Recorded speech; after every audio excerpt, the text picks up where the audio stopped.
High above the frozen poles, the sky breathes in ribbons of green and violet, whispering secrets from the sun.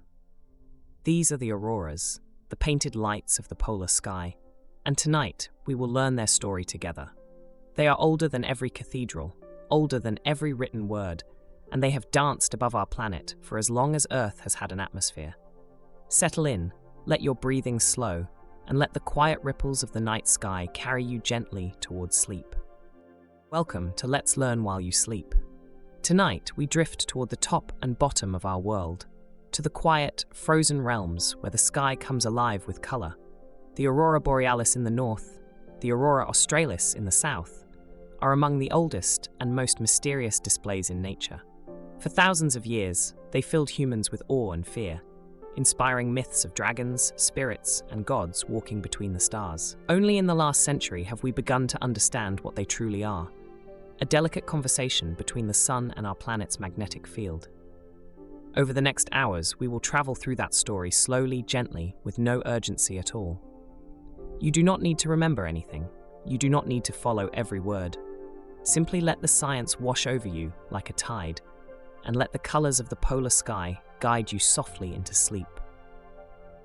To understand the aurora, we must first turn our attention toward the sun, that enormous and ancient sphere of plasma burning 93 million miles away. The sun is not the quiet, steady lamp it seems to be from the ground. It is a roiling, magnetic giant, its surface constantly churning, its atmosphere hurling streams of charged particles outward in every direction at speeds approaching 1,000,000 miles per hour. This continuous outflow is called the solar wind, and it has been blowing across our solar system for roughly 4.5 billion years. Every planet, every moon, every comet swims through this invisible tide. The particles that compose it are mostly electrons and protons, tiny fragments of atoms stripped of their usual partners, carrying tremendous energy but almost no mass at all. Alone, a single one would be invisible, unremarkable, scarcely detectable. Together, they form a river of energy, flowing through the darkness between worlds. And yet, most of the time, we never see them. They pass through the space near Earth and continue onward, deflected politely around our planet by something we cannot see, but which has been shielding us for billions of years.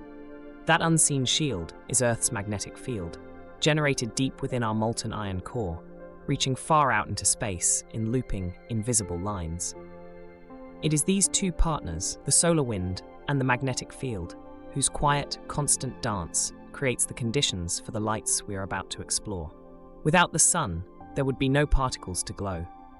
Without the magnetic field, there would be nothing to guide them. And without the thin, delicate shell of our atmosphere, there would be nothing for those particles to strike. No gases to excite, no emerald and rose and violet to paint the polar skies. Consider, for a moment, how rare this trio is. How many worlds we have found without air, without magnetism, without warmth. Our auroras, in a sense, are a quiet signature of what makes Earth alive. Let us linger a while on that magnetic field, for it is one of the most remarkable features of our planet, and it is easily forgotten. Some 2,000 miles beneath your feet, far below the crust and the rocky mantle, lies a vast ocean of liquid iron and nickel, spinning slowly as the Earth turns. This churning metal, driven by heat rising from the even deeper solid inner core, behaves like a gigantic natural dynamo. Moving electric charges, and iron moving through itself at tremendous temperatures, generate a magnetic field that loops outward from the southern polar region, sweeps across the surface of the planet, and curls back inward near the north. This field extends many thousands of miles into space, forming a teardrop-shaped bubble around our world known as the magnetosphere. On the side facing the sun, it is compressed by the pressure of the solar wind. Squeezed to within about 40,000 miles of the surface. On the night side, it is stretched out into a long magnetic tail that reaches far beyond the orbit of the moon. Within this invisible cocoon, we live our quiet lives, mostly unaware of the fierce cosmic weather raging just outside. The magnetosphere deflects the vast majority of solar wind particles harmlessly around the planet, like a boulder in a stream parting the current. But near the poles, the magnetic field lines dip inward, plunging down toward the surface, and along those lines, some particles find a way in. They spiral down like water, curling into a drain, guided by the invisible geometry of magnetism, gathering speed as they descend. Far above the tundra, above the glaciers, above the silent ice, they begin their collision with the thin upper reaches of our atmosphere. It is at this meeting point, roughly 60 to 200 miles up, that the sky catches fire with color. The aurora, then, is not merely a light in the sky. It is the visible edge of an enormous, invisible architecture, a rare place where the machinery of the Earth becomes briefly, gently, beautifully visible. Now imagine, drifting gently in your mind, a single electron from the Sun. It left the solar corona perhaps 2 or 3 days ago, traveling through the dark between worlds with nothing to interrupt its journey. It passes the orbit of Mercury, then Venus, moving faster than any spacecraft we have ever built, until at last it approaches the pale blue marble of Earth. Most of its companions are turned aside, swept around the magnetosphere like snow around a windbreak. But this one is caught. Channeled by the magnetic lines that funnel toward the polar regions, it begins a long spiraling descent. As it falls, it gains energy, accelerating to speeds of tens of thousands of miles per second. Somewhere between 60 and 200 miles above the surface, it meets an atom of oxygen or nitrogen, quietly floating in the thin upper air. The collision is not violent in the way we might imagine. No sparks, no debris. Instead, the electron transfers some of its energy to the atom, nudging one of that atom's own electrons into a higher, more excited orbit. For a moment, the atom holds this extra energy, as if briefly holding its breath. Then, because nature prefers to return to rest, the excited electron drops back down to where it began. And when it does, it releases the absorbed energy as a tiny pulse of light, a single photon. One photon is nothing, invisible, less than a whisper. But across the polar sky, trillions upon trillions of these tiny collisions are happening every second, each releasing a small spark of color. Together, they bloom into the vast, shimmering curtains we call the aurora. The color of each photon depends on which atom was struck and at what altitude. Oxygen high in the atmosphere produces the rarer red auroras. Oxygen lower down gives us the familiar green. Nitrogen lends deep violets, blues, and pinks. What we see then is a vast chemistry lesson written across the sky, a slow glowing alphabet of atoms and energy. Long before any of this was understood, our ancestors watched these lights and tried, with the tools they had, to make sense of them. In the far north, the Sami people of what is now Finland, Norway, and Sweden believed the auroras carried immense spiritual weight. Some told their children to remain quiet beneath the dancing lights, neither whistling nor waving, lest the lights notice them and carry them away. In medieval Europe, the auroras were rarer, dipping south only during especially strong solar storms, and when they appeared, they were often taken as omens, blood-red skies foretelling war or plague. The Chinese recorded aurora sightings more than 2,000 years ago, describing serpents and dragons writhing in the night. In Japan, there is a gentle old belief that a child conceived beneath the northern lights will be blessed with good fortune. Indigenous peoples across North America had many different understandings.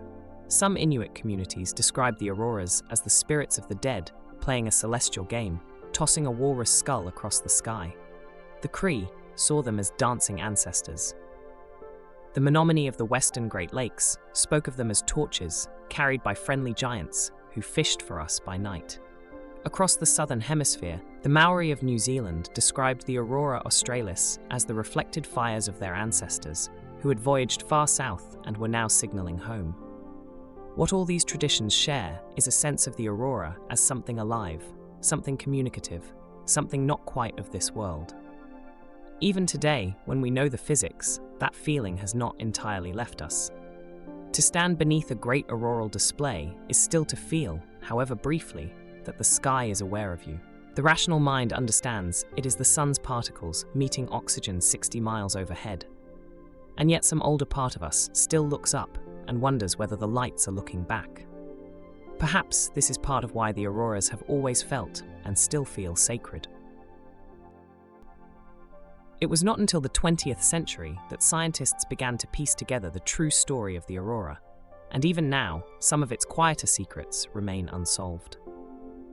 The Norwegian physicist Christian Birkeland, working in the bitter cold of the Arctic night around the year 1900, was among the first to propose that the aurora was caused by charged particles from the sun being guided into our atmosphere by the Earth's magnetic field. He built a small model of the Earth inside a vacuum chamber, a magnetized globe he called a terrella, and when he fired streams of electrons at it, he saw faint glowing rings appear around its poles. A miniature aurora, born in a laboratory in Oslo. His contemporaries were skeptical. The idea that the sun could hurl particles across 93 million miles of empty space seemed to many a kind of poetry rather than physics. And yet Birkeland was right, almost entirely right, though he would not live to see his vindication. Decades later, when the first satellites rose above the atmosphere in the late 1950s and early 1960s, they confirmed the existence of what we now call the solar wind, that invisible river of plasma Birkeland had imagined. They also detected the long, sweeping currents of charged particles flowing along magnetic field lines, currents that now bear his name. Today, spacecraft such as NASA's Themis mission and the European Space Agency's cluster satellites orbit through these invisible rivers, measuring their temperature, their density, their tempers and moods, piecing together a portrait of the magnetosphere in ever finer detail. And still, there are mysteries.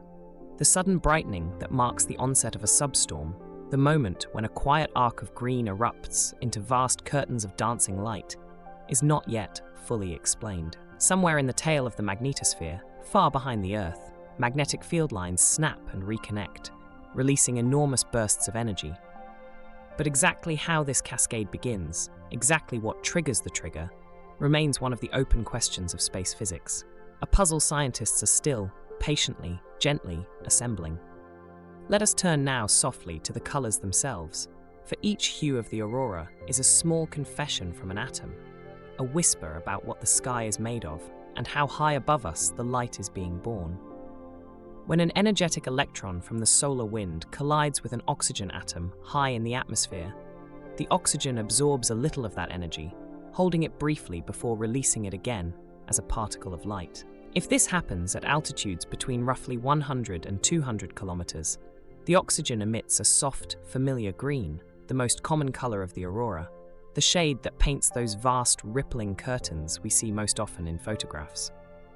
But if the collision happens higher still, above 200 kilometers, where the air is so thin that an excited oxygen atom can linger undisturbed for nearly a full second before releasing its light, the emission shifts into a deep, rare, ruby red, a color that has, throughout history, sometimes been mistaken for distant fires or omens of war. Nitrogen, the other great resident of our upper atmosphere, contributes its own palette. When nitrogen molecules are struck by particularly energetic electrons, they can glow in blues and violets, sometimes fringing the lower edges of an auroral curtain with a cool lavender light. And on very rare occasions, when conditions are exactly right, the aurora can shimmer in pinks, in crimsons, in faint, uncertain yellows where green and red overlap. Every color, every subtle shade, is essentially a kind of atomic fingerprint, a signature of which gas at which altitude is being touched by which energy of particle. In this sense, the aurora is a vast, silent spectrograph written across the polar sky, a light show that, if read carefully, tells us precisely what is happening hundreds of kilometers above our heads. And the most remarkable thing, perhaps, is that the very same physics that paints these colors on our winter nights also paints auroras on other worlds, on Jupiter, on Saturn, on Uranus, on distant moons, whose skies no human eye has ever seen. Consider for a moment the auroras of Jupiter, that vast banded giant 5 times farther from the Sun than we are. Jupiter's magnetic field is enormous, roughly 20,000 times stronger at its surface than Earth's, and its auroras, glimpsed by the Hubble Space Telescope and later by the Juno spacecraft, are not the fleeting displays we know here. They are nearly permanent, vast ovals of ultraviolet light burning above Jupiter's poles, fed not only by the solar wind, but by a closer, stranger source. The moon Io, innermost of Jupiter's great satellites, is the most volcanically active body in our solar system, and its eruptions fling sulfur and oxygen into the space around Jupiter, creating a donut-shaped cloud of plasma through which Io itself must plow as it orbits. This interaction pulls electric currents along Jupiter's magnetic field lines, currents that strike the planet's upper atmosphere and paint bright footprints, little curls of light, at exactly the point where Io's magnetic connection touches down. Saturn, too, wears its auroras gracefully, shimmering above its poles in soft blues and violets, shaped by its own rotation and its own interactions with the solar wind. Uranus, that tilted world, has auroras that appear on the side of the planet because its magnetic axis is tipped almost sideways relative to its rotation. Even comets, those icy wanderers, may carry faint auroras around them when the solar wind sweeps past. And yet, in all this family of lights scattered across the solar system, Earth remains unusual, perhaps unique. For only here, as far as we know, can living eyes look up from a cold, dark landscape and watch the interaction of a star and a magnetic field play out directly overhead. Only here does a being made of carbon and water stand on frozen ground, breathing slowly, and see the invisible architecture of space made briefly, softly visible. In a sense, every aurora you have ever seen, or ever will see, is a conversation, an old and ongoing conversation between our small blue world and the enormous, patient, glowing heart of the sun. Strength and frequency of Earth's auroras rise and fall with a rhythm far older than any human memory, a rhythm tied to the sun itself. Our star breathes, in a sense, on a cycle of roughly 11 years, its magnetic field slowly twisting, tangling, and eventually reversing its polarity before beginning the slow process again. At the height of each cycle, a period we call solar maximum, the sun's face is dotted with dark sunspots and restless active regions that can hurl out coronal mass ejections, enormous bubbles of magnetized plasma weighing billions of tons. When one of these bubbles sweeps past the Earth, it can compress our magnetosphere dramatically, pushing auroras far south of their usual latitudes. During the Great Geomagnetic Storm of September 1859, known now as the Carrington event, auroras were reportedly seen as far south as the Caribbean, and telegraph lines sparked and failed across Europe and North America. The sky, for a few nights, was reshaped into something almost unrecognizable, crimson and green above tropical seas. We are now, at the time of this recording, in another period of heightened solar activity, and observers at latitudes that rarely witness the aurora have in recent years been treated to occasional glimpses, pale ribbons of green dancing above mid-latitude forests and fields.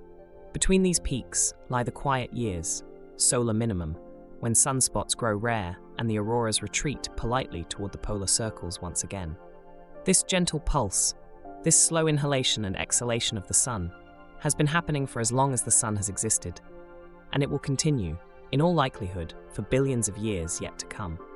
The ancient ice cores drilled from Greenland and Antarctica preserve chemical traces of particularly violent solar storms from centuries and millennia past, letting us read, like faint handwriting in the frozen pages, the tempers of a star we never directly saw. Somewhere in that slow, luminous rhythm, the auroras of every age, past, present, and far future, quietly take their places in the sky. To truly understand the aurora, we must travel, gently, to the sun itself, that churning sphere of plasma whose surface seethes at roughly 5,500 degrees Celsius, and whose outer corona burns, strangely, at over 1,000,000 degrees.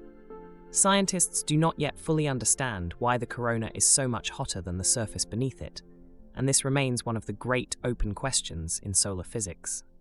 From this superheated outer atmosphere, a continuous stream of charged particles flows outward in every direction, a soft exhalation we call the solar wind, moving through space at speeds of roughly 400 kilometers per second. Within that constant breeze are occasional gusts, enormous eruptions known as coronal mass ejections, where billions of tons of magnetized plasma are hurled outward in a single, slow-motion surge. When one of these clouds is aimed toward Earth, it may take anywhere from roughly 15 hours to 3 days to cross the 93 million miles between us. And when it arrives, it presses against Earth's magnetic field, like a hand pressing into a soft balloon, compressing the day side and stretching the night side into a long, trailing tail. Along the boundaries of this disturbance, magnetic field lines can snap and reconnect in a process researchers call magnetic reconnection. accelerating particles down into the upper atmosphere at astonishing speeds. It is this delicate violence, this remote and silent collision between a star and a planet, that lights the polar skies. And yet, from the ground, we see only the gentlest consequence: drifting curtains of color, quiet and impossibly slow.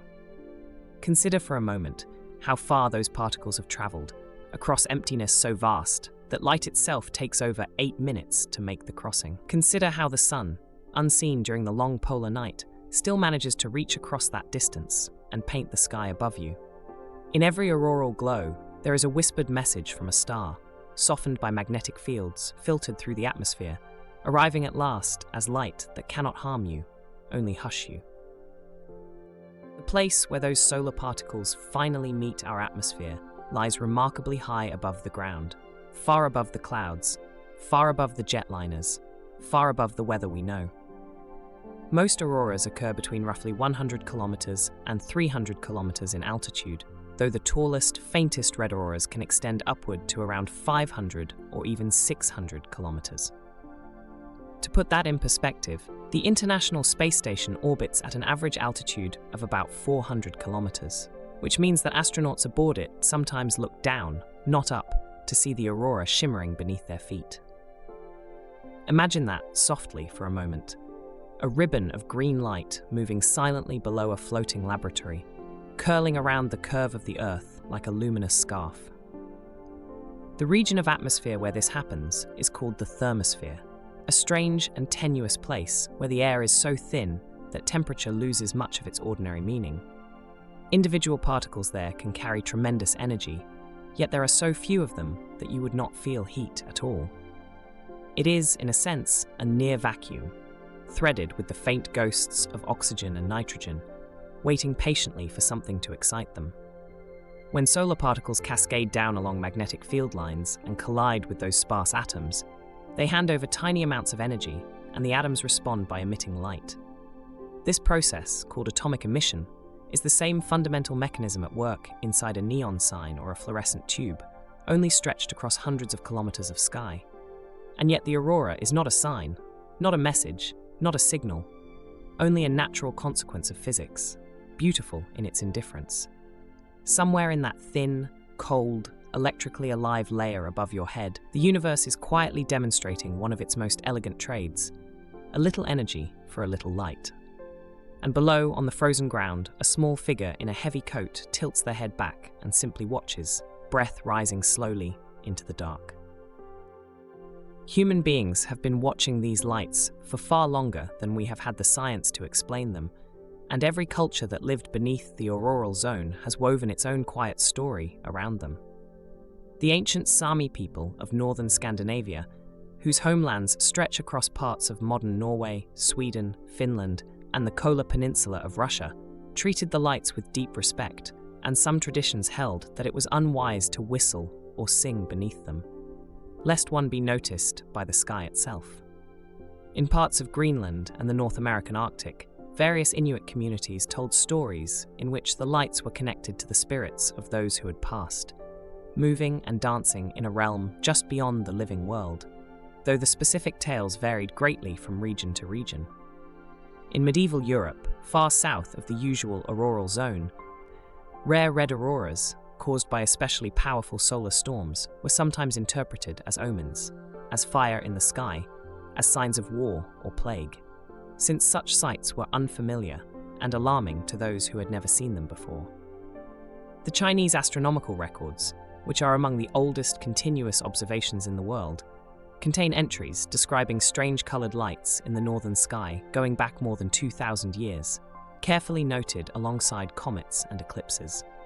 The name aurora borealis itself was coined, according to most historical accounts, by the astronomer Pierre Gassendi in the year 1621, combining the Roman goddess of the dawn, Aurora, with the Greek word for the north wind, Boreas.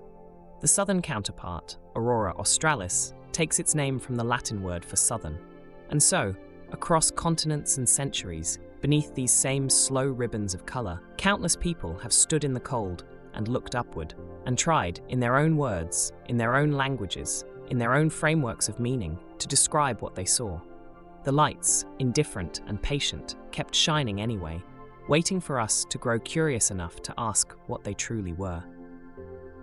Modern understanding of the aurora took shape slowly, carefully, over several centuries of observation and experiment, as curious minds connected pieces that had once seemed unrelated. In the 1700s, the English astronomer Edmund Halley, whose name we still attach to a certain famous comet, proposed that the aurora was somehow linked to Earth's magnetism, though the exact mechanism remained mysterious. A century later, in 1859, a brilliant amateur astronomer named Richard Carrington was sketching sunspots when he witnessed a sudden, intense brightening on the sun's surface, the first recorded observation of a solar flare. Within roughly 18 hours, auroras blazed across the skies of Earth with such intensity that they were seen as far south as the Caribbean, and telegraph systems across Europe and North America sparked, failed, and in some cases transmitted messages even after their operators disconnected the batteries. This event, now called the Carrington event, remains the most powerful geomagnetic storm in recorded history, and it gave the first clear, dramatic evidence that something from the sun was reaching out and touching Earth's magnetic field directly. In the early 20th century, the Norwegian scientist Christian Birkeland conducted a series of famous experiments using a small magnetized sphere, which he called a terrella, inside a vacuum chamber, aiming streams of charged particles at it and watching glowing rings form near its poles. His work strongly suggested that auroras were produced by particles from the sun being guided by Earth's magnetic field toward the polar regions, though it would take decades, and eventually the launch of satellites above the atmosphere, to confirm his ideas with direct measurement. Today, a fleet of spacecraft continuously watches the sun and the space around Earth, giving us forecasts of auroral activity much like weather forecasts of rain, though they remain imperfect, because the sun, for all our study, still surprises us.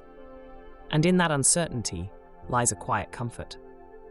There is still mystery above you, still questions unanswered, still lights waiting in the sky, indifferent to our knowing, and yet somehow made more beautiful by it. In the late 19th century, the Norwegian physicist Christian Birkeland became one of the first to propose, with real scientific rigor, that the aurora was caused by charged particles from the sun being guided toward the polar regions by Earth's magnetic field. Birkeland was a quiet, meticulous man who built elaborate experiments in his laboratory, suspending a small magnetized sphere, which he called a terrella, inside a vacuum chamber and bombarding it with beams of electrons. And somewhere in that darkened room, on the surface of that little sphere, glowing rings appeared near its magnetic poles, faint and greenish, astonishingly similar to the auroras that danced above the snowfields outside his windows. It was a miniature sky, a model of a planet, and for the first time, a human being had reproduced, in a controlled space, the essential mechanism behind one of nature's most elusive lights.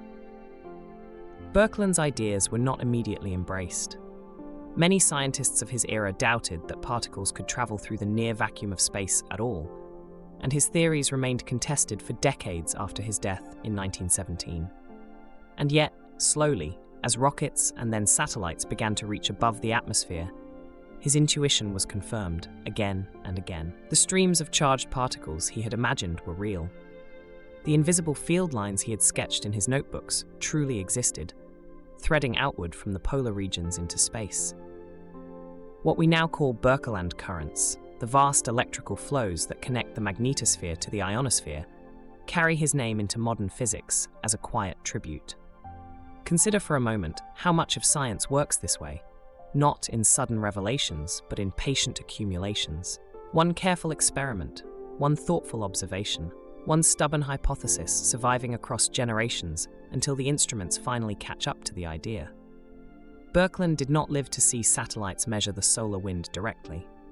He did not witness the photographs of auroras taken from orbit, showing the full luminous ring crowning each pole. But his small, glowing sphere, alone in a darkened laboratory in Oslo, already held the essential truth. As the 20th century unfolded, our understanding of the aurora deepened in ways that Birkeland could only have dreamed of. In 1958, the physicist James Van Allen using data from the early Explorer satellites, discovered vast belts of charged particles trapped by Earth's magnetic field, enormous invisible donuts of radiation encircling our planet. These regions, now called the Van Allen belts, revealed that near-Earth space was not empty at all, but densely populated with energetic particles, some from the Sun, some accelerated by processes still being studied today. And with each new spacecraft, the twin Voyagers, the Dynamics Explorer, the Polar Mission, the Themis constellation, the Van Allen probes themselves, the picture grew richer, more intricate, more beautiful. We learned that the aurora is not simply a curtain of light, but the visible edge of a vast, invisible system, a coupling between the Sun and the Earth that spans nearly 150 million kilometers. We learned that auroras occur not only on our world, but on Jupiter, Saturn, Uranus and Neptune, each with its own flavor, each painting the upper atmospheres of those distant giants in colors determined by the gases there. Jupiter's auroras, driven partly by its volcanic moon Io, are hundreds of times more powerful than ours. Saturn's glow in ultraviolet light, invisible to human eyes, but clearly seen by the Hubble Space Telescope and the Cassini spacecraft. Somewhere across the solar system, even as you rest, these alien auroras are burning silently in skies no human has ever stood beneath. And there is something profoundly comforting in that thought. The same physics that paints our polar nights in green and crimson is at work in skies unimaginably distant, obeying the same laws, responding to the same sun, connecting every magnetized world in a quiet, shared choreography of light. The aurora, then, is not only Earth's gift. It is a language spoken by planets, a whisper exchanged between stars and atmospheres, and we happen to live on one of the worlds fortunate enough to listen and fortunate enough to see. And so we pause here for tonight, beneath the slow turning of the polar sky. We have traveled from the churning surface of the sun, across the quiet river of the solar wind, down through the invisible architecture of Earth's magnetic field, and into the gentle collisions that paint the high atmosphere in emerald and violet. We have listened to the old stories too, the dragons and dancing ancestors, the torches of giants, the spirits moving above the snow. Let these images settle softly into you, like snow falling on still water, without any need to hold them. Your breathing is slow, your body is warm. The night is long, and there is no hurry. The auroras have been dancing for billions of years, and they will dance again tomorrow, and the night after that, whether we see them or not. For now, simply rest beneath their quiet memory and let sleep carry you gently as a curtain of green light folding across the top of the world. If you would like to drift off again tomorrow to another quiet corner of the universe, you are warmly invited to stay with us. Thank you for spending your night with Let's Learn While You Sleep. Subscribe and come back tomorrow night. We'll be here. Sleep well.